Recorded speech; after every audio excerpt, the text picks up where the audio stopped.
Olá, estamos aqui em mais um Antifrágil Cast e hoje tem uma pessoa muito especial, já já vou falar quem é, mas antes eu quero convidar você que ainda não me segue nas minhas redes sociais e você que ainda não me acompanha no YouTube, se inscreve no canal. Nós temos lá, acho que 4 temporadas, todas liberadas, gratuitas para você assistir o conteúdo e compartilhar com amigas, com pessoas que estão passando, né, aquela aula falou com você, você lembrou de alguém, compartilha. Né, o máximo de pessoas possível. E hoje nós vamos fazer aqui, nesse Antifrágil Cast, eu tô com a Ju Caiado. Oi, Ju. Oi, Bispa, que prazer estar aqui. É um prazer ter você aqui. Gente, ela chama Juliana Caiado, mas todo mundo conhece ela por Mãe de Sete. Acho que agora aí vocês vão falar, eu conheço ela. Então, a Juliana... Eu lembro a primeira vez, Ju, que acho que tem uns 2 anos, uns 3 anos, eu vi uma postagem no Instagram de uma pessoa que eu sigo, você segue, da Nathalie Pinheiro, e aí eu vi, né, a mãe de 7 filhos. Eu falei, não é possível. Meu Deus, aí eu fui lá stalkear, vou lá ver, porque eu fiquei surpresa, acho que foi bem na época da sua conversão. Né, naquele momento ali de conversão, tudo. E foi muito assim, interessante. Aí logo, né, depois de um tempo, a gente se conheceu, tive o prazer de te conhecer. E ela tem uma história fantástica. Eu queria muito, né, nós vamos conversar aqui, bater um papo hoje. E, Ju, conta um pouquinho da sua história. Você é casada, você é empresária e ainda mãe de 7 filhos. Gente, é de verdade. Ela tem 3 homens E 4 meninas. Não foi. As pessoas perguntam assim: como é que é ser mãe de 7? A resposta que eu tenho já é desafiador, né? Essa é a minha resposta, porque é desafiador. Mas é isso, eu sou casada, eu sou engenheira civil de formação, poucas pessoas sabem disso. Eu atuei na área, inclusive. Que legal. No começo, eu formei a família do meu Nossa, pai era toda de engenharia. Engenharia. Então, eu digo que muito dessa minha questão hoje lógica, que eu tenho esse raciocínio lógico e prático, quando eu trago para a maternidade, ela vem deste lugar, da engenharia civil. E eu separei, casei com o Kleber, né? O Kleber é meu pai da pequena só. Então, a gente lida também nessas questões do padrasto. Do padrasto, né? Que não é fácil. Não é fácil. Isso ensinou muito. A gente me ajuda a ensinar muitas pessoas, né? Me ensinou muito. Então, é isso. E hoje eu sou mentora de mães. Eu migrei da engenharia civil e eu digo que, para não enlouquecer com tanto menino, eu fui estudar. E aí eu passei a estudar muito sobre esse assunto, sobre educação parental, sobre criação de filhos e... Hoje eu atendo mães, né? Atendo famílias. Até porque você tem... Quais são as idades dos seus filhos? Você tem de todas as idades? Tenho. O mais velho tem 27, o segundo tem 19, João, que é o terceiro, tem 16. Aí eu tive trigêmeas, né? As minhas têm 13 anos e a Bia, que tem 7, que é a caçula. Então, gente, ela tem, olha, know-how, ela tem autoridade. A gente já conversa muito, né? O Kleber, o esposo dela, é o meu fisioterapeuta. Eu estou lá 3 vezes por semana, eu faço uma reabilitação na academia que ele tem, na clínica dele. Então, estou sempre lá e eu vejo a dedicação, é muito interessante, né? Porque, normalmente, as pessoas falam assim, meu Deus, o Kleber né? Como é que o Kleber lida? Ele lida super bem, né? Sim, ele assumiu de verdade, ele entendeu, ele tem muito, o Kleber tem muito essa palavra, né? Quando eu entendi, eu virei a chave. A nossa conversão teve muito mais a ver com esse entender, né? Essa coisa de ser racional, sabe? De dizer, isso faz sentido ser assim, é assim que eu quero, a gente decidiu, nos posicionamos e ele entendeu esse assumir tudo, né? Agora, uma pergunta, você sempre quis ter uma família grande? Não. Eu sempre quis ter, acho que todo mundo, né? Eu sempre quis ser um menino e uma menina. Não foi uma coisa que eu planejei ter muitos, mas ser mãe, sim. Era algo muito, muito forte, mesmo eu tendo sido criada, porque eu fui criada dessa geração, eu tenho 46 anos, então eu fui criada dessa geração de que mulher precisa ser independente de marido, precisa ter sua profissão, não pode, né, depender do marido, sim. O foco não é a família. Eu fui criada para ser esta mulher. E durante muitos anos eu fui essa mulher, mas mesmo estando neste lugar, eu digo que eu fui criada para ser meu pai e rejeitar um pouco do que minha mãe representava. Porque a minha mãe dizia, você não vai ser igual a mim, você tem que ser diferente. Porque eu não trabalhei, eu sou dona de casa, como se isso fosse muito menor. Foi vendido assim. Um problema. Um problema, um fracasso. Interessante que virou, a sociedade colocou como ser do lar algo pejorativo, né? Pequeno. E não é, né? Não, de jeito nenhum. Pelo contrário. Pelo contrário, muito pelo contrário. É, né? a gente estava falando aqui em off, antes de começar, que eu admiro ela. É um desafio. Eu tenho 2 meninos, né? E ela tem 7. O desafio de lidar com 7, com um de 27, com um de 19, todas as idades, 16, 13 e a 7. menorzinha de 7. Isso é um grande desafio. Mas a gente cresce, né? Eu, pelo menos, cresci neste lugar. Então, mas mesmo eu tendo sido criada neste lugar, eu lembro que meu pai usava um termo muito interessante. Ele falava assim: Juliana, você vai ser executiva. Eu acho que ele achava chique essa palavra. E ele falava isso para mim. Mas a maternidade nunca deixou de ser um grande objetivo para mim. Então, eu sempre quis ter filhos. Então, quando eu tive o primeiro, o Pedro, depois eu tive o segundo, meu terceiro foi uma tentativa de ter uma menina, né? Aí veio o menino. E na época eu descobri o tratamento que fazia tal. Então, não foi uma coisa assim, eu tive... Né? Eu quis muito a menina e engravidei de trigêmeos no tratamento. Então, passei de 3 para 6, sem planejamento. É porque você passou de 3 para 6 quando veio as trigêmeas. E aí, quando eu separei e casei com o Kleber não tinha filhos. Né? E ele abraçou os meus 6 e a gente falou, então vamos ter o nosso. E aí veio a pequena, aí a veio Bia. A pequenininha. Isso. É um grande desafio, gente. É fantástico. E, Ju, hoje a criação de filhos, a gente conversa muito, né? A gente já saiu para jantar algumas vezes, né? Junto com o Lucas e o Kleber, e a gente conversa sobre como está distorcida a questão da criação de filhos, né? E é desesperador. Por quê? Eu acho muito importante você falar. Você tinha uma visão antes de a nova Juliana e a velha Juliana. Total. Né? Porque você, quando você teve a última, né? A 7ª, você não era cristã. Então, conta um pouquinho pra gente. Como você via a criação de filhos antes e como você vê a criação de filhos hoje, né? Teve uma transformação de vida, porque você foi transformada. Total. Você é uma nova criatura. Total. Com Jesus. E eu acho que isso foi uma grande guinada, né? Você deu um 360 na sua vida. Com certeza. Eu sempre tive Quando eu comecei a trabalhar, né, com engenharia, quando eu comecei a me dedicar a mim, porque qual é o grande olhar? Qual é a grande diferença quando você muda? Eu acho que a primeira grande mudança é onde está o teu foco. Perfeito. Né? Então, quando eu olhei para mim, eu quis ter os meus filhos, eu quis, mas nada poderia trabalhar aquilo que eu desejava. Então, o foco era eu.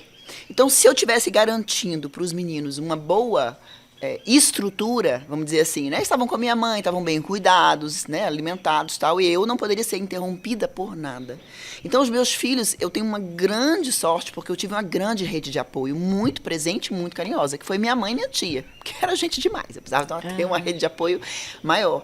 Mas sim, eu tinha essa grande visão de que nada poderia interromper este meu caminhar, né? Porque e para mim isso é uma grande mentira de hoje em dia. Se eu não sou feliz, os meus filhos não são felizes. Então a gente ajusta, o porquê que nós não estamos felizes. A gente ajusta a visão do casamento. A gente precisa entender na visão cristã o que é o casamento. Perfeito. Não é? O que a gente não destrói o resto.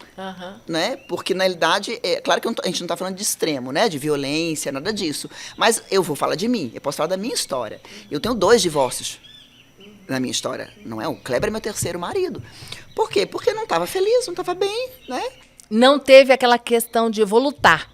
Eu vou fazer de tudo, né? Não teve lutar e não teve motivo. Quando eu penso da minha história, por isso que quando eu falo para as mães, eu falei, eu não estou julgando você, porque eu vim deste lugar. Eu vim deste lugar onde os meus filhos, eles estavam ali, mas não era prioridade, eu não entendi o que eu entendo hoje. O que eu entendo hoje? Que o foco não sou eu. Né? A palavra de Deus diz que foi feito de 2, 1, por causa de uma descendência consagrada. Se eu estou com meu marido, o foco são os meus filhos, não sou eu e ele. O foco é a descendência. Então, eu não tinha isso. Eles não eram prioridade. Nunca foram. Né? Na realidade, a gente disfarça muito dizendo que são. Não, os meus filhos são minha prioridade. Não são. Na prática, não são. É uma idolatria do eu que nós temos hoje. Idolatria do eu. Até porque, para você ter um bom casamento, você tem que saber um momento certo dos filhos entrarem. Lógico. Porque se você deixa e coloca os filhos, eles vão entrar no meio do casamento. E aí você vai ter um outro problema. Nem 8 nem 80. Nem o abandono, nem a idolatria dos filhos também. Né? Que então, é o que essa sociedade hoje está fazendo, né? Eu acho que hoje tem uma coisa muito complexa que eu vejo com as famílias que eu atendo, que eu tenho estudado muito sobre isso, que é a questão da autoridade. Sim, para eu ser autoridade dentro da minha casa e eu entender que eu sou mãe, porque o que acontece? Quando você está focada para a sua carreira, focada para o mundo, para a sua felicidade, não tem jeito, a culpa vai vir. Porque tem crianças que estão ali e dependem de você. E você vai se sentir culpada porque você não atendeu, porque você também entendeu muita coisa errada. Né? Então, o que acontece? Você vai suprir. Como é que o que é que isso acontece? Eu digo que essa culpa de você estar ausente, essa culpa de você estar focado em você, ela gera um caderno de dívida muito grande dentro do coração das mães. Então, elas se sentem eternamente endividadas, isso tira autoridade. Como é que eu vou chamar atenção? Como eu vou disciplinar? Como eu vou fazer? Porque elas não são presentes. Porque eu não estou aqui, então eu tiro o direito. E o que acontece? É uma visão, eu digo que o Senhor me deu. São corações de endividados, de pais, né? Eles têm um caderno do dívida. Perfeito. Eu não tive tempo suficiente, eu não fui na apresentação da escola, eu esqueci disso, né? Eu não dormi, eu estou trabalhando demais. Só que, automaticamente, esse caderno de dívida gera nos filhos um caderno de crédito. É uma geração credora. Eles nascem completamente... Nascem não, mas eles crescem ingratos, né? Porque eles assumem... Nasce na gente. E criança absorve tudo, né, Ju? Quando a gente está culpado, ele bate o olho. Assim, ele fala, você não foi na apresentação, você... Então, é uma manipulação. Eles trocam, a gente troca de lugar.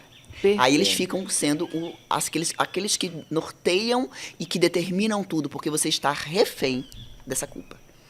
Entende? Então, acho que qual é a grande diferença? Deus me deu o meu lugar de mãe, que me traz presença, mas que me traz autoridade de volta. O que Deus me disse foi, devolva a voz às mães, a autoridade que elas perderam. Foi dada voz à infância, eu não nego, é importante que a infância tenha voz, mas foi tirada das mães a voz. Elas se sentem eternas culpadas. Por quê? Porque a principal visão que nós temos é assim, a criança na educação fora da cristã, que não é cristã, ela é sagrada, santa, perfeita, ela não erra. Então, se tem uma criança com birra errando, mãe, onde foi que você errou? Existe uma acusação absurda. E não existe, né?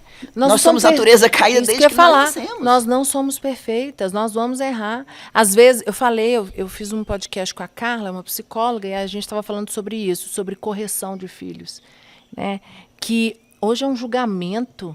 E foi engraçado que a aula já foi para o ar. E, gente, eu vi uns comentários, assim, eu assustei. Tipo, como se eu falei de correção, eu vou ser punida. É uma coisa que mudou. É assim, lógico, eu falei, você corrige, tem o equilíbrio. Lógico. Mas você não pode ser punido por corrigir, que é o que está acontecendo hoje. Lá atrás também teve o excesso. Então, o excesso é demais, mas a não correção... É omissão. É omissão. Para mim é omissão. Total. E o que nós estamos no mundo, a culpa também faz as mães se omitirem, certo? Total. Elas saem deste lugar de dizer eu não tenho direito. Né? Por quê? E quando você vai para a educação positiva, que é essa que te condena, quando você traz um comentário desse, quando o que é que ela traz? Se tem algo errado no teu filho, onde foi que você errou? Então é tanta culpa que ela desiste, porque ela fala, eu tô errando, e eu falo para as mães, tá mesmo, tá errando, errou e vai errar, porque nós não somos perfeitas, mas isso não te tira a tua autoridade. Perfeito. Não tira. Eu lembro um dia que eu estava numa sessão de terapia com a minha terapeuta e eu estava muito mal porque eu tinha me exaltado, corrigido um dos meus filhos e eu fiquei muito nervosa e não gostei. Eu fiquei mal depois com a atitude que eu tive, mas eu estava com muita culpa e o meu filho depois jogou na minha cara. E aquilo ali me matou. E eu fui, né, conversar com ela, ela falou assim, você pode errar, não se culpa. E aquilo ali me curou. Porque eu achei, ficou um trem dentro de mim, pela fala do meu filho, olha como a criança é. Gente, ele tinha 7 anos. E aquilo ali me deixou que eu fiquei mal. Aí esses dias até eu aconselhei uma pastora da nossa igreja que também ficou mal, porque a filha tirou ela do sério e ela se excedeu na correção e depois ela estava arrasada. Eu falei, não fica mal. É normal você errar. E eu lembrei do que aconteceu comigo. Sim, é isso aí. Nós não somos perfeitos. A gente erra como esposa, a gente erra como profissional. Né? É este lugar de autoridade, que para mim isso chama-se autoridade, que é um lugar, não é um papel, mas é um lugar, eu sei né? quem eu sou, Deus me deu, Identidade, a herança né? Deus me deu. Então, o meu erro vai, inclusive, ensinar. Vai chegar, filho, exagerei, perdão, mas bola para frente. Bola pra frente. Se você entra nesse lugar de culpa, ele Nossa, entra Ju, nesse lugar de perfeito. credor. Então, a gente precisa sair desse lugar. Quantas vezes, por meus filhos falam pra mim, nossa, mãe, mas não precisava ter falado desse jeito, né? Falei, ok, fala de TPM. Mas eu não me permito entrar neste lugar. Como eu não entro, eles também não entram. Eles ficam, nossa, mãe, hoje tá... Mas isso você teve essa mudança depois que você encontrou Jesus. Depois, porque eu estava... Lembra que eu falei que eu fui estudar para não enlouquecer? Eu fiz esses cursos todos positivos. Fui para Portugal, eu tenho certificação em parentalidade consciente em Portugal, eu tenho disciplina positiva, eu tenho todas essas certificações que eu digo que eu estudei, mas depois eu converti o material. Tem muitas técnicas ali muito positivas, lógico, acolher, nomear emoções. A gente sabe que na psicologia isso é importante. Perfeito. É o que você fala, não é tudo que está lá atrás. A gente tem que tirar, a gente tem que entender que teve muito excesso lá atrás. Mas a gente não pode ficar refém deste lugar. E nós estamos refém deste lugar. Na verdade, quando o senhor, no começo da pandemia, eu sempre tive uma relação muito positiva com os meus filhos, de muito diálogo, até porque eu vim, eu gosto dessa relação, gosto da educação e gosto da conversa, eu não gosto da brincadeira. Eu já me senti culpada por isso, porque eu não suporto brincar. Não me chama pra brincar, não. Porque eu falava, não gosto, mas eu falo isso. Não, brincar não. Mas eu sempre fui o lúdico, onde é que entrava? Vamos fazer um bolo. Vamos organizar alguma coisa, vamos fazer, sabe? Era a maneira, o tempo de qualidade que você estava dando para eles é ali, a conversa, um bom diálogo, né? Sim, exatamente. Fazer coisas que coloquem vocês juntos. Exatamente, e ouvi-los. Eu sempre gostei muito de ouvi-los, então eles gostam muito de falar. Tem um mesmo que, ele levou 1h40 para me contar a história de um vídeo de um jogo. A gente fica assim, meu Deus, que horas vai acabar? Mas ali no meio desse falar dos jogos, vários assuntos vieram da vida dele, então a gente tem que parar para ouvir. A gente tem que falar menos, dar menos ordem, ouvir mais, né? E no começo da pandemia, como eu tive essa relação muito positiva, de vez em quando eu entrava nesse lugar de, se eu corrigir, se eu for mais dura, vai bater a porta, né? Essa relação muito harmoniosa que nós temos pode se romper. Eu tinha esse medo. E o Senhor me disse, não seja refém do clima da sua casa. Foi uma frase que, assim, ressoou. Porque ele fez assim, vai ficar ruim o clima. Vão ficar com adolescente, vão ficar com raiva. E daí? O que o Senhor disse para mim? Porque isso, quando a gente entende que uma boa maternidade é quando está tudo lindo e perfeito, é mentira, porque a vida não é assim. Não é assim. E esse é o nosso papel. Eu digo que nós somos a escola de vida. Eu preciso que na minha casa os meus filhos se preparem para a vida e eles precisam receber os primeiros nãos dentro de casa, os primeiros sofrimentos dentro de casa, as frustrações dentro de casa, os erros. Eu falo para eles, o chefe vai se exceder com você. E aí, você vai fazer o quê? De conta, né? Eu falo isso para eles. Então, eu vou errar, não porque você merece, mas porque as pessoas são assim. Porque as pessoas têm dias que não estão. Isso não tem a ver com você. Isso tem a ver com ele. Aprenda a olhar com caridade, inclusive. Aprenda a olhar com compaixão para aquela vida que está, às vezes, estressada, gritando com você, porque não dá conta. Isso eu ensino aonde? É em casa. Se aqui é uma bolha que eu protejo, eu não estou preparando. Então, eu tenho que olhar para o futuro. Qual é o grande problema? A criação é imediatista. Como é que eu faço para calar esse choro? Agora. Como é que eu faço para impedir esse sofrimento? Agora. Sendo que o sofrimento não é para ser impedido. Não é para a gente impedir sofrimento. Entenderam errado também. Qual é a função da mãe hoje? Impedir sofrimento de filho. Meu filho está chorando, vou para a escola descobrir o que é. Oi? Não, gente, é desesperador. Às vezes eu tenho um contato com a escola e os pais que entram na educação... Lógico, gente, tudo o excesso você tem que ir. Eu lembro uma vez que o Davi fez algo na escola, mas nada demais. Escreveu o nome na árvore. E ele estudou na escola americana e essa escola achou o fim da picada e a coordenadora se exaltou da maneira que tratou ele. Ele foi suspenso. E aquilo ali, eu não fiquei chateada pela suspensão. Que se é uma regra da escola e ele infringiu a Conhecia regra... e infringiu. Exatamente. Se ele conhecia a regra, ele sabia que aquilo ali ia dar uma punição para ele, é uma coisa. É uma escolha, né? A primeira coisa que eu falei pro Lucas, eu vou lá na escola para saber se ele sabia. Eu fui chamada, fui lá.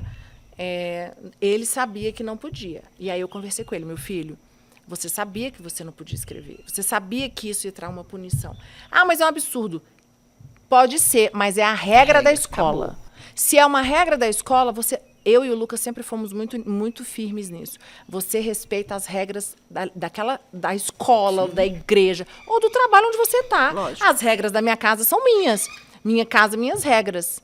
E aí, só que a coordenadora se excedeu na maneira de falar com ele. Falou algumas coisas, inclusive, para mim. Eu não gostei. Aí, eu fui lá para conversar com o diretor por causa do excesso. Claro. Pela maneira que ela retratou do meu filho. Mas eu ensinei para ele. Ele viu que eu fiquei do lado dele, pela maneira o que ela falou dele, Sim. Como ela se portou. Fui lá, falei que não gostei, me posicionei, mas eu corrigi ele. Falei, você infringiu uma regra. O que os pais fazem hoje, Ju? Brigam com a escola. Vai lá na escola, quebra o pau, faz um absurdo, porque um absurdo que aconteceu com o filho. Gente, mas peraí, vamos ser... O seu filho quebrou uma regra. Ele sabia disso. Então, quer dizer que é uma loucura. É um salvar. Eu falo isso muito, salvar. E qual é o grande problema? Qual é a grande construção? Eu sou tão culpada, eu sou tão ausente, muitas vezes, ou eu não sei lidar com aquilo tudo, e eu não sei lidar com o choro, com a frustração, eu vou salvar. E outra coisa, eu não ouço os meus filhos, né, Ju? Eu tô ali de corpo. Quantas pessoas, você que lida, você tem muita mentoria, você atende muitas mães. As mães que ficam ali de corpo presente, mas elas não estão ali. Muitas não estão. E eu vou te dar um exemplo muito prático para você entender como é que eu faço esse diagnóstico muito rapidamente com as mentorias. Porque elas me trazem o quê? Problemas. Uhum. Elas não me trazem os filhos. Elas não me trazem João, Maria, Miguel. Elas me trazem o TDAH, altas habilidades, não faz dever, não me escuta, briga com o irmão. Elas me trazem isso. E quando eu falo quando a gente entende que tudo que a gente fala ou constrói ou destrói, e a nossa visão constrói, porque os nossos filhos vão se construir, muitas vezes, com a maneira com que eu olho para ele. Se eu só vejo o que ele não é, ou eu só vejo o problema, essa criança ela só vê isso. Ou ela honra e ela entra naquele lugar, já sou desobediente mesmo, já não presto mesmo, já sou burro mesmo, ela entra naquele lugar.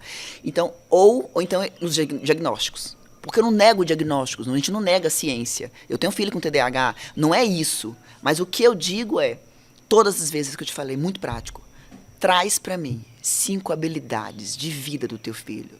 Não me traz bonito, inteligente, não. Quem é João? Quem é Maria? Lista para mim 5 qualidades, habilidades de vida que essa pessoa tem, que você fala assim, nossa, você é persistente, você é organizado. Nossa, meu filho, ele é aquele que não pode ver um bicho. Quem é? Difícil alguém me trazer. Elas não sabem, Não tem. Não, é um sofrimento elas encontrarem essas características. Eu falei, se você não sabe que foi programada biologicamente para amar teu filho, ele também não sabe.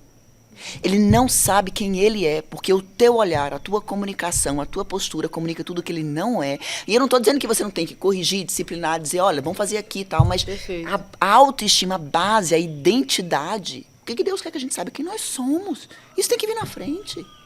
E aí, o que acontece? Eu não sei, porque eu sou omissa. Eu não conheço quais são as dificuldades, quais são as dores.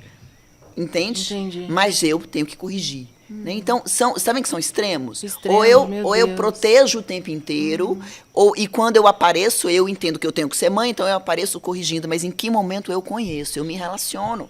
Porque obediência vem de relacionamento, não vem de autoritarismo. Não foi assim que Deus nos ensinou. Eu digo que Deus Pai modelou a paternidade, a maternidade para nos ensinar. Sim. Eu não conhecia a palavra. Sim. Como é que eu obedecia se eu nem conhecia? Quando eu conheci, quando eu entendi que eu tenho um Deus que eu posso confiar, que Ele tem uns planos melhores para mim, mesmo Ele dizendo o que Ele tem me dito, você sabe qual foi a maior ordem que Ele me deu agora? Gente, vocês acreditam. Ela está com as 3 meninas e a menor, né? Esqueci o nome dela. A Bia. De homeschooling. E eu cheguei na academia para malhar. Aí o Kleber, sabe da novidade? Aí eu, não. Foi o Cleber que me disse. Não sei não. A Ju te contou? Não. As meninas estão todas estudando aqui em casa. Aí na hora a minha reação foi, meu Deus, como? Aí ele, não, depois ela vai te contar. E ele estava feliz. Sim. E ele falou, não, foi um direcionamento, né? Foi. Conta um pouquinho pra gente. Então, quando isso foi no meio do ano, né? Assim, quando foi em junho, nós tivemos Covid, as minhas todas na escola, e ficamos 10 dias em casa. E eu comecei a ensinar para as meninas, porque para ficar em casa 10 dias sem estudar, eu falei, vou pegar o conteúdo que vocês estão estudando e eu vou sentar com vocês. Na época da pandemia, eu já percebi essa minha essa diferenciação, né? Essa coisa que eu gosto. Eu lembro de todo o conteúdo, então eu tenho paciência, eu gosto de ensinar. Então já estava ali trabalhando, isso me veio à cabeça. Mas passou, assim, né? Falei, não. Isso é loucura demais. Aí vai, né? E passa reto. E até porque você sempre, eu lembro das suas postagens, você tem a rotina, leva eles para a escola. Sim. E aí você falava, é o momento que eu tenho, né, para mim. Eu vou malhar, vou estudar, Sim. vou fazer, né, as minhas mentorias, porque aí de tarde eu tenho que buscar, e eu tenho médico, aí eu tenho que estudar a tarefa, eu lembro muito disso. Exatamente. Então, quando foi em junho, que isso aconteceu, isso começou a queimar, mas queimar demais. E eu falava, Senhor, não é possível. Né? E ele disse para mim, tire minhas filhas, do Egito. Foi o que o Senhor me disse. Eu podia abrir a Bíblia que fosse, vinha Jeremias 42. Ele falou assim, não é para você ir para lá. Você vai ser perseguida, mas é para ficar onde eu estou mandando você ficar. Eu falei, entendi. Mas assim, a gente gosta de testar o Senhor, né? Eu falei, Senhor, olha só, eu não comentei nada com o Kleber. Quando foi isso foi na quinta, quando foi isso assim, uma semana, na sexta-feira teve uma vigília na minha igreja. Eu falei, o Senhor vai falar comigo lá dentro. Assim, eu não falei nada para o Kleber, fui sozinha. E um pastor, no meio da vigília, olhou para mim e fez, o que você pensa a respeito? Não foi assim, sabe esse projeto que está passando na sua cabeça? Não foi assim, foi, o que você pensa a respeito do homeschooling? Eu me arrepiei todinha. Aí, na hora, ele falou assim, Deus manda te dizer que não é só para você, mas você vai ensinar muita gente a viver neste lugar, a ficar neste lugar. E depois eu fui entendendo que é porque eu tenho filhas que querem ser missionárias, então eu acho que é um preparar para que a gente possa... Não vai ficar por aqui, tem um porquê disso, entende? Sim. Então, eu estou em obediência. Mas por que eu obedeço? Porque eu me relaciono, você entende? Sim, como é que seu filho te obedece se ele não se relaciona, se você não conhece, não sabe nem da ordem? Você não tem rotina em casa? Como é que seu filho sabe que é hora de fazer isso, fazer aquilo, se você não tem rotina na tua casa? Não tem regras, né? Não tem horários, né? Não tem nada. Eu lembro de um amigo do Davi, uma vez que veio passar um final de semana aqui. Ele não é de Brasília. E aí ele se assustou, porque ele falou, nossa, aqui vocês têm horário de tomar café, vocês têm horário de almoçar, vocês têm horário de jantar. Eu achei assim, né? Horário de dormir, eu falei, sim. O estranho para mim é não ter horário. Sim. Ah, não, porque na minha casa... eu durmo 3 da manhã, 4, a hora que quiser. Acordo na hora que eu quiser, almoço na hora que eu quiser. E eu falei, não, aqui na minha casa, se você não almoçar no horário... Eles estavam de férias. E mesmo nas férias, tá? Sim. Vamos almoçar? Temos horário. Sim. Senão, tira a mesa, guarda tudo, vai ficar sem comer e... tô com fome. Você se vira na geladeira. Ninguém vai te servir, acabou. Isso aí. Né? Quando era menor, agora que eles estão adolescentes, quando era menor, não tinha essa opção. Mas o adolescente, e aí você tem essa fase, porque agora você está, os seus 3, você está com 5 adolescentes. 5 adolescentes. Como é lidar com isso? Porque a adolescência é algo que eu sou muito questionada nas redes sociais por isso. Até eu ia fazer umas aulas sobre pais e filhos, aí quando veio o podcast, eu falei, não, eu vou chamar... Lembrei, eu falei com o pessoal da produção, vou chamar a Ju, porque ela tem autoridade para falar sobre isso. Porque ela tem 5 filhos adolescentes. Né? Você tem os meninos, as meninas, eu tenho 2. Mas você tem 5 de diferentes idades. A adolescência, ela é um grande desafio, porque a gente não consegue entender que é necessário esse afastamento. Esse controle que a gente acha que tem e que não tem, ele prejudica se você insistir muito nele. A supervisão é necessária, a presença é totalmente necessária, mas a gente precisa entender que, no caso do adolescente, existe um distanciamento.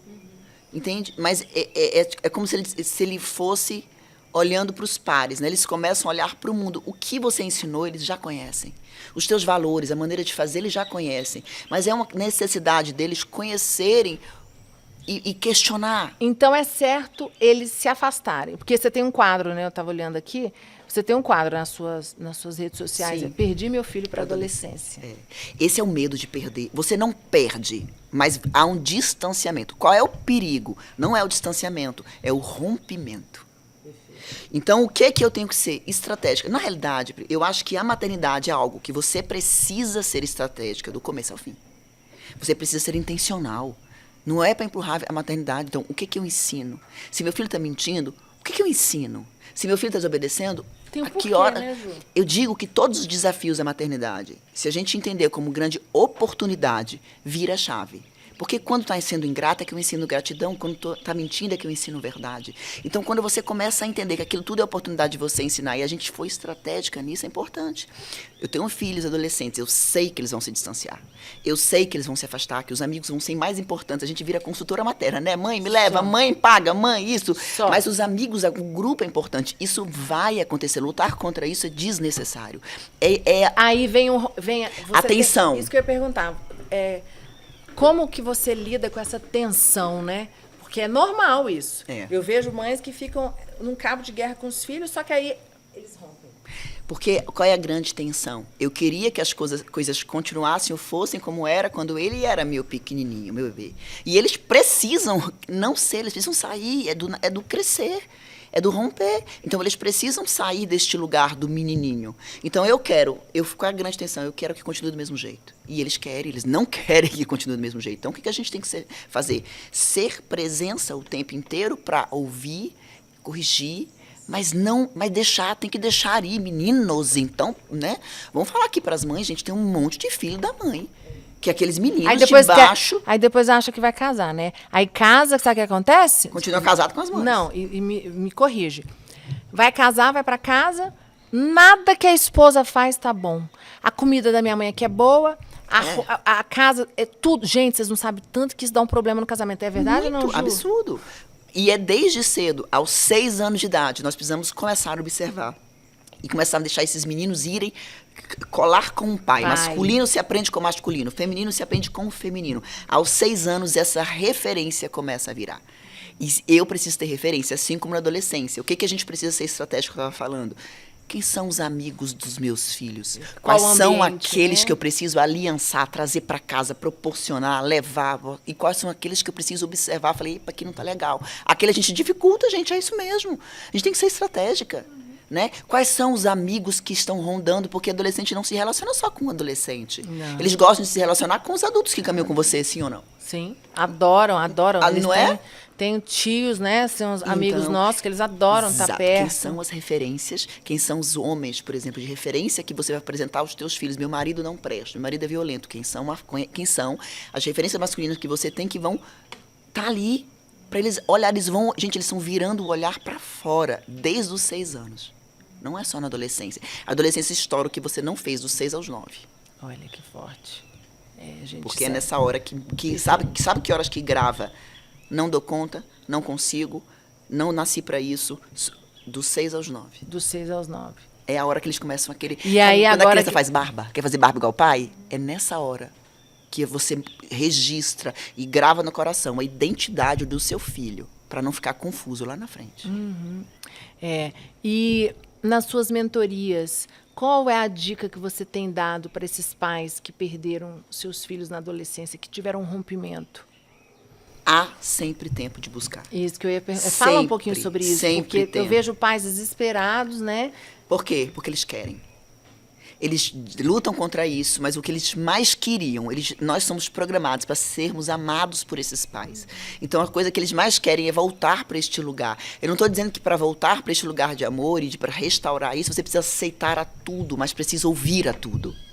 E em alguns momentos na adolescência, vai ter que dizer, ok, filho, eu não concordo, para mim é difícil lidar com a sua escolha, mas eu te amo mesmo assim. É este lugar. Nós temos uma turma agora de mentoria, e eu tenho uma mãe que ela chorando, ela fez, o meu filho tem 22 anos de idade. E eu falei, é difícil para mim, filho, aceitar. Né? No caso, o filho está em homossexualidade. Mas você meu filho. Ela chorava, porque pela primeira vez ela conseguiu almoçar com esse menino. Porque, na realidade, o que eles querem é se sentir amados. E lá fora... Ela conseguiu falar que ela não concordava. É difícil para mim, mas você é meu filho, eu te amo. Eu te amo. E essa é a grande mensagem. Então, me deixa entender por quê. Porque muitas dessas raízes, desse rompimento eu não me sinto amado por você. E tem um grupo lá fora doidinho para dizer eu te amo. Vem pra cá que eu te aceito do jeito que você é. Sua mãe não te aceita, sua mãe não te ama. E meu discurso tem que ser, não é que eu não te amo, tem coisas que pra mim é difícil, mas eu te amo. Aí ele vai falar, não, a minha mãe, ela não concorda, mas ela me ama. Perfeito. Então não Não faz eco não concordar com não amar. com não amar. É o filho, É precisa filho, saber né, quem gente? Impossível você não amar um filho. Mas eles não sabem disso. Eles não acreditam nesse amor. Porque a nossa comunicação, o nosso comportamento não transmite esse amor incondicional que nós temos. A nossa comunicação é totalmente condicional. Eu te amo se você me obedecer, se você fizer o que eu quero, se você for médico, se... Porque eu já ouvi dessas, né? Pais que sonham com o futuro dos filhos. Quero que você for médico, eu não consegui ser, você vai ser para mim. E aí os filhos entram numa de querer agradar o pai, porque nunca teve relacionamento, nunca se sentiu amado pelo pai, e aí vai para a profissão para tentar agradar, só que frustra, porque ele nem ama. Mas só que ele faz para agradar o pai, né? Eu acho que há sempre tempo desse ajuste. Claro que quanto mais tarde, mais cristalizado, tem alguns conceitos, algumas crenças, mas o amor... E outra coisa, a gente tem que lembrar que o evangelho restaura tudo, né? Então a gente precisa lembrar que Deus entra... Eu sempre falo, a gente faz que nem Sansão, o pai de Sansão que pediu para... Anjo, volte para me contar. Você me disse que ele vai nascer. Me conta como eu vou criar este menino. Então a gente tem que estar sempre chamando o Espírito Santo para qualquer conversa, para qualquer atitude, para ele guiar a gente. Como, né? Como vai ser esse relacionamento? Como você vai fazer? Como lidar com Como lidar com isso, né? E Ju, você passou por algo? Qual foi a situação mais difícil que você passou com os seus filhos? Qual mais desafiadora? Eu acho que o que tem sido mais desafiador para mim, logo depois da minha conversão. Por quê? Porque as minhas ainda eram muito pequenas e eu consegui com que elas entendessem e caminhassem com a gente. Os meus filhos até hoje não. Eles hoje têm um nível de respeito, eles já foram para encontros, tal, mas ainda não é para mim. Mas no começo houve uma grande rejeição. Porque para eles a visão era de o quê? Eram preconceituosos, né? Então, para mim, o medo desse rompimento, sabe? Então, eu aprendi a escutá-los muito. Porque até então eu estava muito tranquilo, né? Ouvindo, eu tinha uma tendência até mais permissiva, né? Então, agora que eu precisei ser mais autoridade, isso não mudou a minha relação com eles, né? Não autoritária, mas mais autoridade, mais firme. Qual a diferença de autoridade para autoritarismo? O autoritarismo tem muito a ver com o que eu quero fazer. Então, faz o que eu quero porque é importante para mim, não porque é importante para você. Tem um egoísmo aí. E eu não escuto. Eu apenas imponho a minha ordem. A minha comunicação ela é só fala, é só ordem, né? Então existe um apagar do outro, sabe? Porque eu falo sempre, Deus me deu 7 filhos e são 7 crianças, 7 filhos completamente diferentes um do outro. Não são 7 mini Julianas que vão fazer tudo o que eu quero. O autoritarismo ele quer fazer isso, sabe? Faça só o que eu quero, do jeito que eu quero. E diferente disso, eu não aceito. Então eu não escuto nenhuma outra opinião. Eu não escuto outra verdade. Não há essa possibilidade. Isso aí cria um distanciamento. Muito grande, até porque... E outra coisa, se o Senhor me deu 7, são 7 personalidades, porque Ele vai precisar no reino daqueles 7, daquele jeito. Eu não apago verdades, eu ajudo a moldar, sabe? A trazer à tona aquilo que o Senhor quer. E eles, às vezes, apagaram, né? O mundo vai apagando o que é a identidade do Senhor. Esse é o meu papel como mãe. Te lembrar que você é filho amado, que Deus te fez assim. O mundo está tentando dizer que os pais não têm mais voz, né? Não. Tirou. Tirou, né? Eu me sinto tão culpada porque se meu filho está fazendo birra, ou se meu filho está chorando no mercado, minha filha, onde é que eu estou errando? E detalhe, eu não posso fazer, não posso fazer nada, eu sou refém. Sou refém. Refém de quê? Refém de regras que estão sendo impostas para nós, né? Exatamente. Nós estamos completamente reféns porque a culpa é nossa. Uhum. Não existe a natureza caída, não tem essa visão da natureza caída, entende? Então não existe uma criança rebelde. Se a criança de 1 ano de idade está batendo no irmão, né? Porque eu tenho casos de bebês de 1 ano tirando a irmã do lado, a irmã de 9. A mãe me contou impressionada, Juliana, tá aqui no peito e a irmã aqui. Ele queria que a irmã saísse, ele veio para cá, empurrou a irmã. Aí ela testou, vem para cá, bota do lado de cá e colocou o menininho do lado de cá. Ele tornou a empurrar. Isso é erro da mãe? Não, isso é natureza mesmo. Uhum. E nós precisamos... Agora ela que vai ter que saber se Nós posicionar. precisamos limitar. E é até aqui que você vai. Até aqui que você vai. Isso pode, isso não pode. Essa missão é nossa.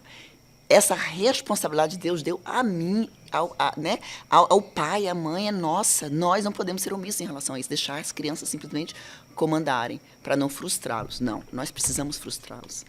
E não abandoná-los. Qual é o autoritarismo? Diferença, né? O autoritarismo é, lide com isso sozinho.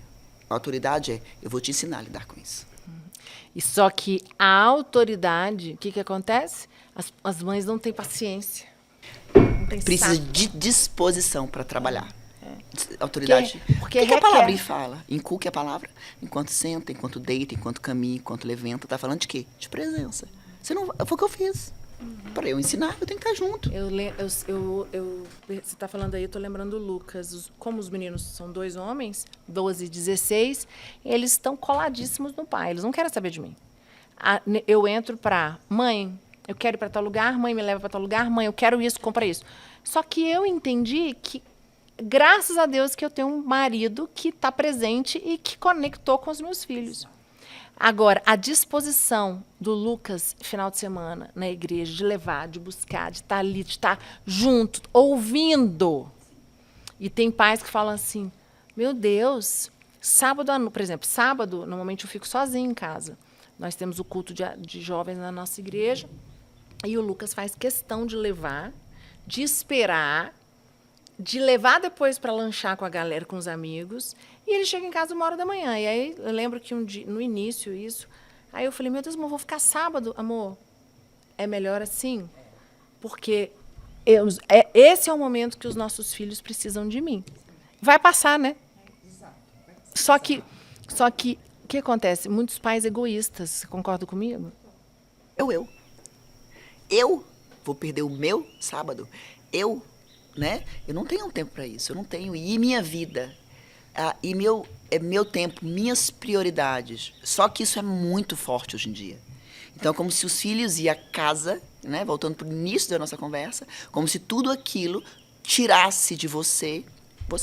Perfeito. Não tira. Você é feito disso, você nasceu para isso. Perfeito. Né? Nós estamos aqui para edificar o lar. Então, é isso que me constrói. A Juliana, mulher, hoje é construída pela Juliana mãe, pela Juliana esposa, pela Juliana. Uhum. Mas não tem jeito. Maternidade toma muito tempo. Foi uma escolha que eu tive. É uma responsabilidade que eu tenho de lançar 7 flechas para o mundo. Tanto que tem muitas mulheres hoje que não querem nem ser mães, né? É assim que o inimigo tem feito. Ele não está nem precisando trabalhar nos divórcios, não. Já lá no início mesmo. Nem vai nascer. Nem vai nascer. Não vou me abster, não quero perder meu corpo. Já escutei muito, né? Algumas amigas que eu encontrei de época de faculdade, você casou? Não, casei, você não tem filhos. Não, eu não quero ter filhos. Aquilo ali, para mim, né? Nem perguntei por quê, não vinha ao caso, mas é impressionante o número de mulheres. Não, não quero ter filhos. É isso.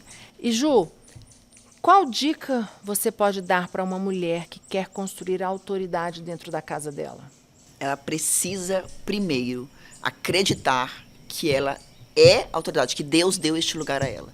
Porque na hora que eu entendo isso, ou seja, eu tenho força para poder fazer o que tem que ser feito. Eu preciso olhar para frente, eu preciso saber quem é o adulto que eu estou criando, entende? Então, os meus papéis falam sobre isso.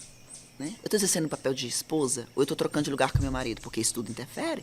Você está vivendo isso trocado, está tudo errado também. Então, a autoridade ela é tipo uma parede, são vários tijolos que constroem este lugar. Mas se você quer viver, sai deste lugar. Primeiro assim, né? Quem você está escutando? Quem é a educadora? Quem é que quem é a referência de mundo para você? Você que é cristã, quem você está ouvindo? Quem está te culpando? Quem está colocando o dedo, dizendo assim, você é péssima mãe porque seu filho fez uma birra? Quem você está escutando? Porque tudo isso está alimentando seu coração. E o Deus te diz que você é mãe, que você tem responsabilidades que dá conta de fazer. Se Ele te deu, Ele confia em você. Então, entra neste lugar confiando que você está pronta para fazer isso. E faça. Não fique refém do clima da sua casa, sabe? Faça. Mas, antes de tudo, saiba para onde você está indo. Qual é o objetivo principal da minha casa? Eu preciso criar 7 servos do Senhor. Esse é o meu objetivo principal. Né? Depois, eu preciso que eles sejam o quê? Quais são as características que eu quero ensinar? Ética, empatia, responsabilidade, protagonismo. Né? O que é que eu quero criar? Isso precisa ser lembrado todos os dias, e isso constrói sua autoridade. Eu sei para onde eu estou indo. Eu deixo ou não deixo?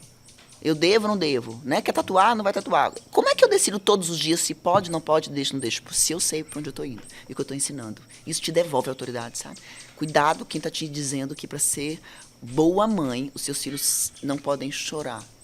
Quem você está escutando. Ou seus filhos não podem ficar com raiva de você, né? Não pode sofrer, chorar.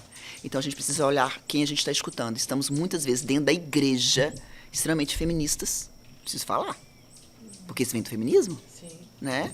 E ouvindo muito a educação positiva, que tem sim muita coisa positiva, mas ela tem a base que ela não entende que a criança tem a natureza caída. Então a base é equivocada e a gente vai se perder neste lugar, sabe? E isso acontece, você falou uma coisa interessante, dentro da igreja, né? Não, eu tô falando dentro da igreja. Isso é sério? Estamos falando para dentro da igreja. Eu atendo mulheres cristãs e eu preciso muitas vezes dizer, olha a sua fala, ela é muito feminista, entendeu? Eu preciso trazer de volta. É um resgate, sabe? É um resgate da autoridade que nós já tivemos. É um grande desafio. É um grande desafio. Mas é necessário hoje em dia. Não, e há uma disposição, né? Eu acredito o seguinte, teve filhos, então vai passar tão rápido. Eles vão, né, vão mudar o ciclo. Vão casar, vai ser seu filho o resto da vida. Uhum. Vão ter filhos, mas diminui. Né? Diminui. É um período, né? Só que aí você colocou algo muito assim, o egoísmo não deixa, né? E não é estar o tempo inteiro, né, gente? A gente não está aqui para atender toda a necessidade, toda a demanda de filho. Ser uma boa mãe, ser presente, não significa que você vai estar lá 24 horas. Muito pelo contrário. Você vai trabalhar, eu trabalho. Né? Tem horas que eu falo pro meu filho, quero ficar sozinha. Você fala, falo. Eles não fecham a porta e dizem que querem ficar sozinhos. Eu não estou refém de filho. Porque quando a gente traz a presença, a gente não está falando refém também deles. Entende? De dizer assim, não, eu tenho que estar aqui o tempo inteiro para atender, ouvir o tempo inteiro. Não, tem dia que você vai dizer, não quero ficar sozinha. Eu tenho que fazer minhas coisas e você se vire. Até isso ensina. Não estou aqui para atender toda a demanda de filho. Estou aqui para estar presente. E ele entender, né, que... Lógico. Ele precisa de não. Senão você vai suprir seu filho em tudo é o que você colocou.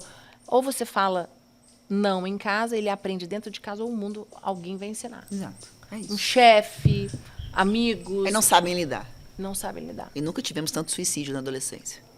O número de suicídio aumentou absurdamente. Número de remédios. A geração mais medicalizada da história. Verdade. Então a gente precisa observar o que é que nós estamos construindo, porque a gente reclamava muito do passado, mas o que é que nós construímos para estar gerando uma geração tão adoecida.